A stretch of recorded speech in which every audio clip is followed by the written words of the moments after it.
Hari Disabilitas Internasional 3 Desember 2014 dirayakan dengan menggelar karnaval luar biasa dan pagelaran karya ABK 2014. Kegiatan ini digelar sebagai tuntutan keadilan kaum difabel maksud kami melalui karya seni. Peringatan Hari Disabilitas Internasional yang ke-36 dirayakan di pelataran Gedung Pinisi Universitas Negeri Makassar UNM AP Petarani.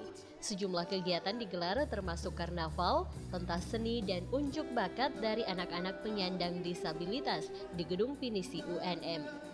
Kegiatan ini bertujuan untuk menunjukkan kepada pemerintah jika kaum disabilitas bisa melakukan hal lain seperti kemampuan bernyanyi dan menari dengan keterbatasan mereka.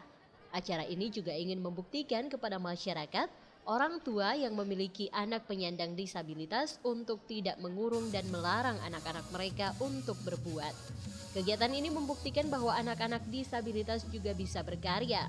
Mereka berhak mendapatkan hak yang sama, kesempatan yang sama, baik dalam segi kesehatan, seni, dan pekerjaan.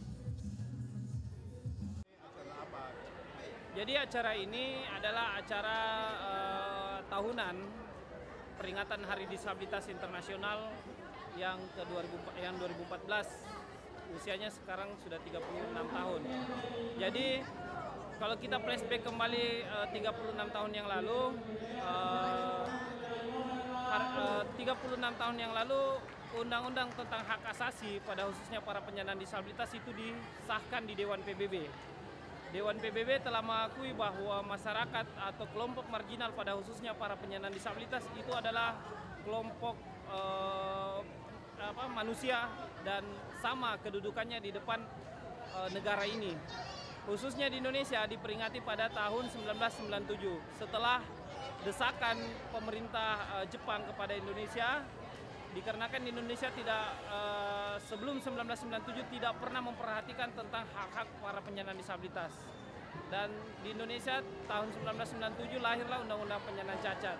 Dan kita peringati juga Hari Disabilitas Internasional, atau dulunya kita kenal Hari Penyandang Cacat Internasional. Tetapi setelah ratifikasi Undang-Undang Hak Asasi yang di Dewan PBB, termasuk Indonesia menandatangani pada tahun 2011, akhirnya istilah penyandang cacat itu telah dirubah.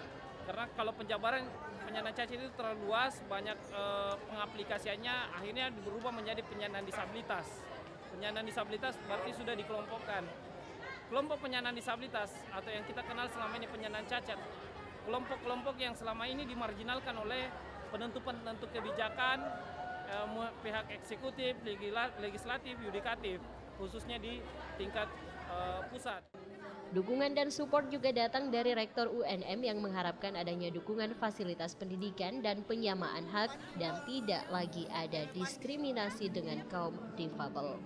Dari Makassar, Aksa Arsyad, GoTV memberitakan.